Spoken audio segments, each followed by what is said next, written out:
A Mili, o burro e a estrada deserta. É meu segundo texto aqui no Casa Fantasma. Conforme comentei em meu primeiro relato do Hotel Granada, embora nunca tenha vivenciado situações de fato assustadoras, me propus a eventualmente relatar situações no mínimo curiosas que me ocorreram, e aqui vai mais uma delas. Isso aconteceu no ano de 2004. Sou eletrotécnico e na época eu trabalhava prestando serviços para o INT, Instituto Nacional de Tecnologia, na divisão de energia. Embora a sede seja aqui no Rio, o INT faz serviços em todo o Brasil. E embora eu mesmo não fosse funcionário, eu era bolsista, uma espécie de contratado temporário avulso, eu atuava como se fosse inclusive viajando, resolvendo com certa autonomia os trabalhos que surgiam. Nesta época, o INT estava com os trabalhos em parceria com o Sebrae RJ e uma agência de cooperação chamada GTZ. E um deles era um pacote de assistência tecnológica a um grupo de empresas produtoras de gesso, em uma cidade chamada Araripina, lá para dentro de Pernambuco. E lá fui eu trabalhar. Minha tarefa compreenderia várias coisas, tipo levantamentos de dados na indústria, medições, pequenos projetos elétricos, palestras, pequenos cursos, dentre outros. Como não havia voo direto para esta cidade, o trajeto acertado ficou da seguinte maneira. Pegaria um voo para a cidade de Petrolina e de lá só mesmo de carro, até Araripina. Então alugaria que poderia ser com motorista e tudo, ou só o carro mesmo. Dos meus parceiros na época, que posteriormente foram também fazer trabalhos lá, todos alugavam carro com motorista. Eu, que sou meio aventureiro, preferi alugar só o carro. E assim foi. Cheguei a Petrolina de tarde no voo da TAM e preferi deixar para seguir para Araripina no dia seguinte, pois a coisa é longe, são mais de 200 quilômetros de Petrolina a Araripina. Então fui para o hotel, me hospedei e depois saí para contratar o carro. Cheguei na agência e contratei um Fiat Mille. Para não pagar uma diária à toa, deixei tudo engrenado e combinei que viria pegar o carro no dia seguinte, lá pelas 8 horas da manhã. Voltei para o hotel, depois saí para jantar. Dei umas voltas por perto, voltei e fui dormir. No dia seguinte, acordei cedo, fechei o hotel e saí para a agência. Tudo já combinado, peguei a chave do carro, assinei a guia e fui para o dito cujo. Os caras já haviam deixado a Mili perto do portão e quando me aproximei, a buzina disparou do nada. Achei que fosse o alarme, mas o rapaz que me acompanhava disse que não tinha alarme. Achei curioso o som da buzina, que era do tipo bibi e meio rouco, apesar de bem alta. Normalmente, o som da buzina da Mili é tipo fom-fom. O camarada então abriu a porta e ficou dando uns tapinhas no comando da buzina, até que ela parou. Quando eu entrei no carro, de novo a buzina disparou. Fiquei dando os tapinhas também, mas nada. Então o cara veio e conseguiu calar ela. Mas novamente, quando fui ligá-la, a buzina disparou e custou para sossegar. O cara, meio sem jeito, perguntou se eu poderia esperar um pouco o eletricista chegar para dar uma olhada, ou se eu queria trocar de carro. Como eu não queria perder tempo, preferi trocar de carro, só que o outro carro disponível era um Fiat Strada. Eu preferia carro fechado, mas como não tinha outro na mesma faixa, peguei a picapinha mesmo. Voltamos lá no balcão, substituímos a guia, pegamos a outra chave e eu mesmo fui lá dentro do pátio pegar a estrada. Já no carro, quando estava passando em frente a Mili, para sair pelo portão, dei uma olhada de relance para ela e percebi que ela piscou o farol e fez. Imaginei que fosse eletricista ou alguém que tivesse ido pegar ela para checar o problema e tivesse me cumprimentando ao me ver passar. Então eu buzinei também. E como tenho mania de dirigir com o braço esquerdo pousado na janela com o vidro aberto, ainda fiz tchau com a mão e só então percebi que a Mili estava vazia. Não havia ninguém dentro dela. Não dei importância, passei pelo portão e fui embora. Andando por Petrolina e ao mesmo tempo olhando o mapinha que eu tinha para me orientar para pegar a estrada, eu pegaria uma tal de BR-122. Me distraí e entrei em uma rua que era contramão. Não era muito movimentada, mas era perigosa. Então, alguém buzinou bem forte para mim, o que me chamou a atenção. Fiz meia volta e continuei procurando o rumo certo. Um tempo depois, de novo olhando o mapinha, quase avança um sinal num cruzamento perigoso, e o que me ajudou foi alguém que também buzinou forte, o que me alertou e vi o sinal fechado a tempo de parar. Logo à frente, em uma loja tipo mercadinho meio armazém, havia dentre vários produtos expostos na frente, uma grande caixa de vidro tipo aquário, cheia de camarão seco, bem rosa, que adoro. Então dei uma parada para comprar um pouco.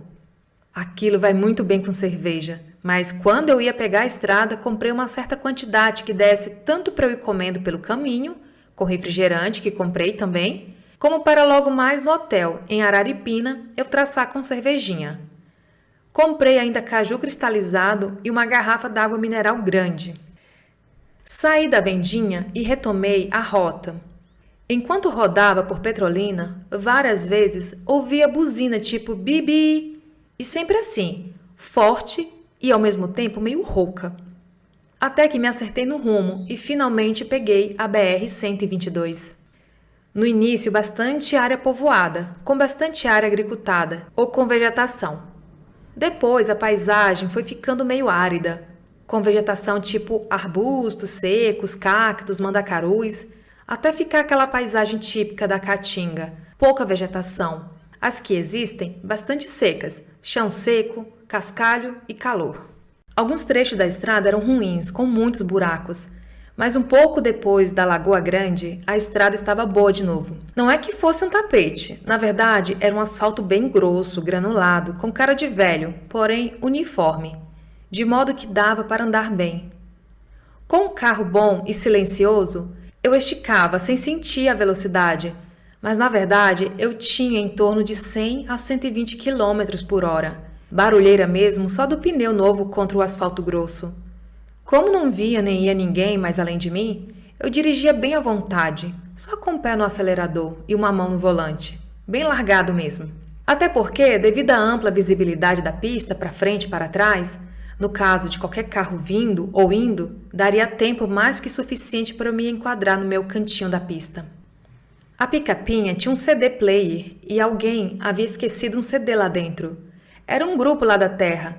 Se não me engano, o nome era Abacaxi com Caviar ou algo parecido. E lá ia eu, dirigindo, largado, comendo camarão seco, bebendo refrigerante e ouvindo forró. Eu conheço essa banda, é Caviar com Rapadura. Meio entediado, de vez em quando, eu olhava para os lados apreciando aquela paisagem árida. Em determinado trecho, a pista faz um longo e leve aclive, mas sempre assim, retão. No ponto mais alto, início do longo e leve declive, o retão abre-se de novo à nossa frente, a perder de vista. E observei que até onde a vista alcançava, nada de carro, nada de casa, posto, ponte, morro, enfim, nada de nada, para não fugir ao padrão reinante. Eu tenho um hábito de, quando dirijo, de estar sempre checando o retrovisor. E pouco depois que o decidão terminou, eu lembro bem de ter olhado para ele.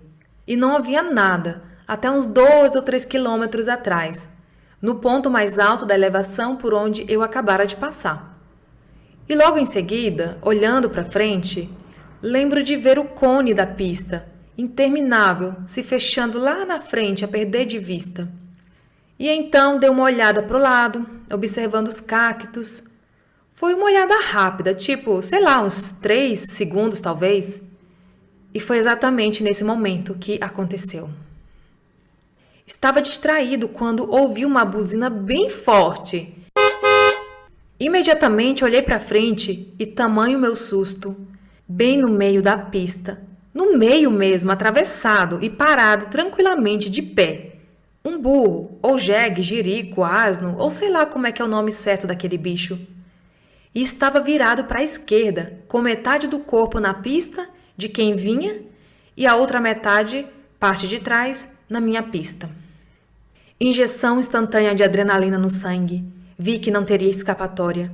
Entendi que iria bater. Iria pegá-lo pelos quartos. No meio do nada, eu iria atropelar um jegue. Ato reflexo, meti as 2 mãos no volante, virei ele para a direita, pisei forte no freio, fechei os olhos e virei a cabeça para o lado e para baixo, já esperando o merdelê. Sob o efeito da adrenalina, aí veio aquele lance da sensação de câmera lenta, quando o cérebro processa as informações em ritmo muitíssimo mais acelerado, captando cada detalhe do lance, dando a impressão que o tempo passa devagar. E percebi que o carro ficou meio de revesguê, porque eu virei o volante, mas ele não desviou. Senti que ele ia na mesma rota de antes, rumo ao burro, por causa das rodas travadas. Numa fração de segundos, eu me perguntei se o bicho entraria pelo para-brisa, me esmagando contra o banco, ou se a coluna lateral do para-brisa seria forte o bastante para segurar o tranco. Lembre que eu estava entre 100 e 120 km por hora. Tudo isso parecia interminável. Enquanto o carro ia deslizando de revesguete, cantando pneu, que eu me dando conta que ainda não tinha batido no burro, mas sabendo que já iria receber o animal em cheio. Então veio instintivo o reflexo de soltar o freio. Assim que tirei o pé, o carro deu uma guinada tão violenta para a direita que mesmo com o cinto, eu bati com a cabeça na parte alta da lateral da porta. E nesse instante, eu senti que já era para ter batido no bicho. No entanto, nada de impacto. Então abri os olhos e vi que estava saindo da pista, já descontrolado. Puxei o volante agora para a esquerda. Mas nesse momento, as rodinhas do lado direito tocaram o solo de terra cheia de cascalho, e então a picapinha saiu totalmente do meu comando. A bichinha rodopiou de tal forma que parecia que um gigante tinha dado um peteleco nela e saía entrando pelo meio da caatinga, rodando loucamente feito um peão. Logo que ela saiu da pista, havia um pequeno declive tipo acostamento, cheio de pedras e cascalhos, e depois vinha um solo natural mesmo. Nesse ponto, o carro já estava rodopiando, mas eu tive a nítida sensação de que ele quase capotou. Eu senti nitidamente que ele ficou em 2 rodas, mas acho que o sentido do giro não deixou ele virar. E lá fomos nós, caatinga dentro. Parecia um cabritinho bravo. Com os vidros abertos, foi enorme a quantidade de pedrinhas, cascalhos, pedacinhos de galhos secos e poeira que entrou.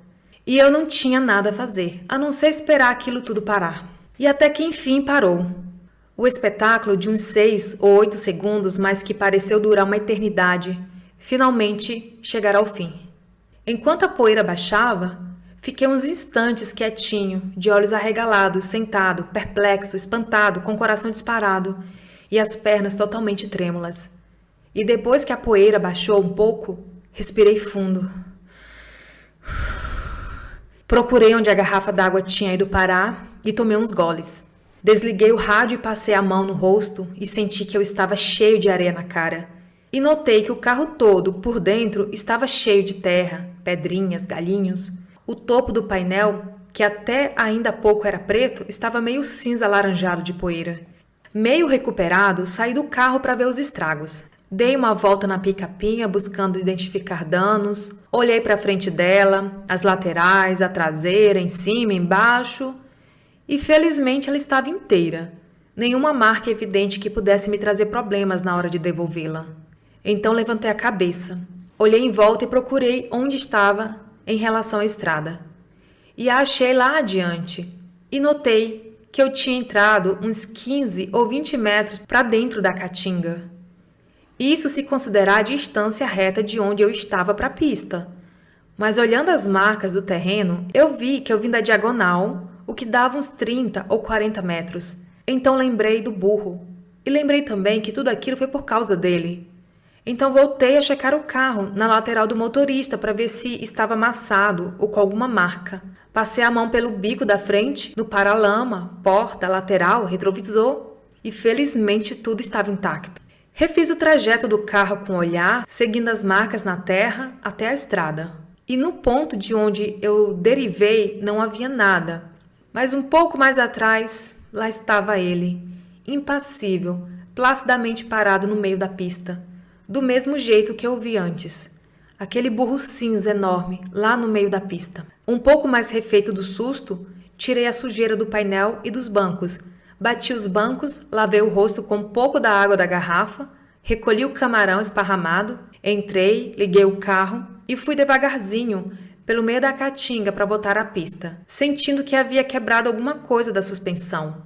E parei com a frente já sobre o asfalto e fiquei olhando o burro lá onde ele estava antes, como se nada tivesse acontecido. Fiquei parado ali uns segundos, considerando a bizarrice do ocorrido. Como é que eu não vi aquele bicho antes? Ainda bem que aquele carro buzinou me alertou no exato último instante possível de me safar. Mas aí veio um close, um pensamento que me deixou atônito. Que carro que buzinou se eu, há uns 3 segundos antes do lance, havia olhado a pista, tanto à frente quanto atrás, e não havia nada? Tornei a sair do carro e fiquei olhando para um lado e para o outro, tentando ver algum carro, mas não havia nada. Fui até o meio da pista e me certifiquei que até onde a vista alcançava não havia nenhum carro. Pensei vagamente que ele pudesse ter saído da pista e estar atrás de algum arbusto. Mas todos os arbustos ali eram pequenos, rasteiros e ralos. De jeito nenhum que caberia um carro oculto atrás de algum. Nem um burro não passaria despercebido se tentasse se esconder atrás de um deles. E de novo outro pensamento desconcertante. Eu tinha certeza de ter visto o funil que a pista faz à frente, a perder de vista segundos antes de me deparar com o burro. E ele não estava lá, de jeito nenhum que ele estava. De onde ele saiu? No meio tempo que olhei para o lado, de modo algum que daria para ele sair do acostamento, caso ele estivesse lá. E não estava lá. E andando até o meio da pista, a não ser que ele viesse galopando, mas nesse caso eu perceberia alguma reação dele estancando. Mas ele estava parado tranquilamente, como se estivesse parado ali, há pelo menos alguns minutos. Nesse momento me ocorreu um pensamento que me deu um pouco de medo. Seria alguma armação para me assaltar? Então voltei rápido para perto do carro e fiquei parado, atento, olhando em volta, tentando perceber algum movimento. Como já disse, não dá para se ocultar atrás dos arbustos daquele tipo de caatinga, mas, sei lá, vai que estivessem camuflados. E fiquei uns 2 ou 3 minutos atento, em busca de movimentos na paisagem. Depois desliguei o motor e fiquei em alerta máximo, tentando identificar qualquer movimento ou barulho suspeito. Eu sentia meu coração bater nos ouvidos, tamanho o alerta que fiquei. Enquanto isso, o burro parado lá atrás, do mesmo jeito que estava antes. E durante esse período, nenhum carro à vista, nem indo, nem vindo, nem parado. Depois de alguns minutos, eu me convenci que não havia ninguém por ali, que aquilo não era uma emboscada. Entrei no carro, liguei e vim devagarzinho voltando em direção ao burro. Parei no acostamento, a uns 5 metros de distância dele. Saí e fiquei olhando aquele bicharoco. E nem é com ele. Os únicos sinais que dava que estava vivo, além de estar de pé, era o rabo que ele balançava de vez em quando e uns tremores que ele dava com os músculos da lateral do corpo. De resto, estava tranquilamente parado, com a cabeça meio baixa, olhando para o nada.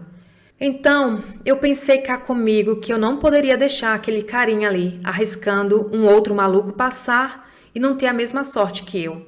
Então, eu fiz... Show! E ele nem se tocou. De novo fiz... Show! Mas dessa vez, agitando os braços e batendo os pés. E de novo, ele não deu a mínima. Fiz isso mais umas vezes, inclusive batendo na chaparia do capô do carro e nada.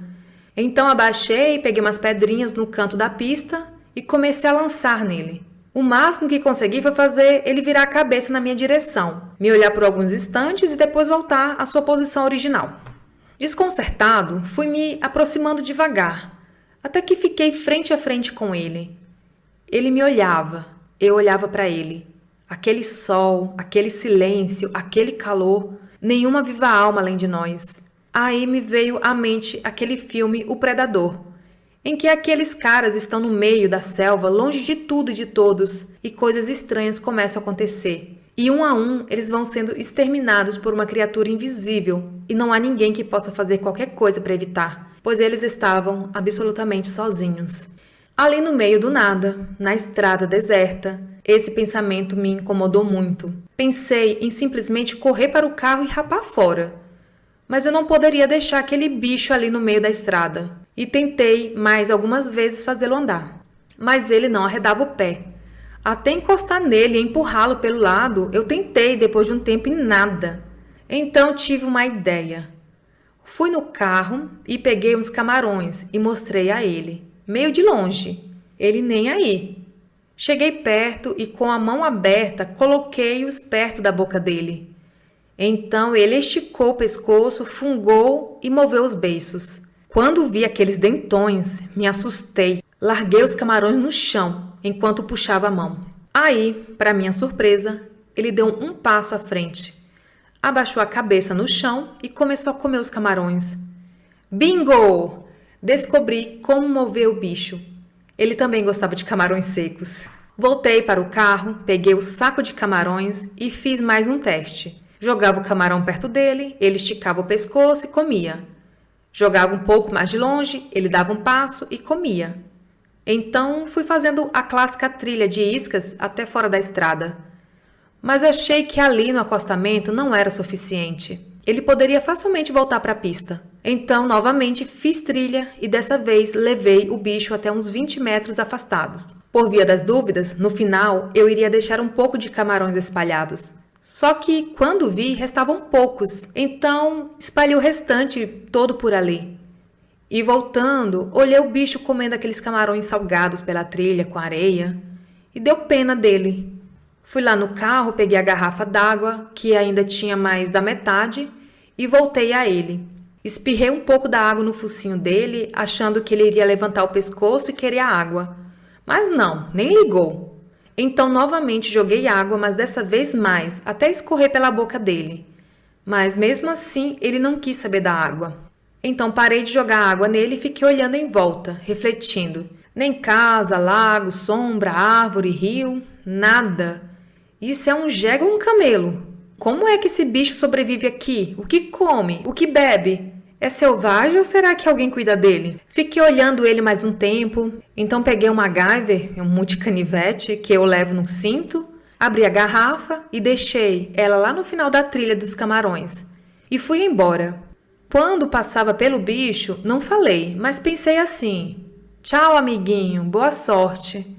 Antes de entrar no carro, ainda dei uma olhada nas minhas marcas deixadas na pista, pelo lugar que o burro estava e pelas marcas da freada. Vi que desviei exatamente 1 milímetro exato para não bater.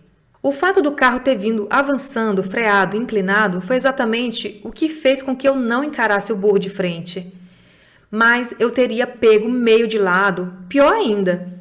Ele não entraria pelo para-brisas, ele teria entrado pela janela da minha porta. E o fato de eu ter soltado o freio na hora exata, fazendo o carro dar aquele guinadão, foi justamente o que me levou para longe do bicho, no momento crucial. Olhando mais à frente, vi a longa trilha que fiz no cascalho do acostamento quando comecei a girar. E mais à frente, durante um pequeno espaço, simplesmente não havia marca nenhuma. Para depois, novamente, identificar grandes sulcos no chão. Ou seja, durante um breve instante, eu literalmente voei com o carro. Fiquei impressionado.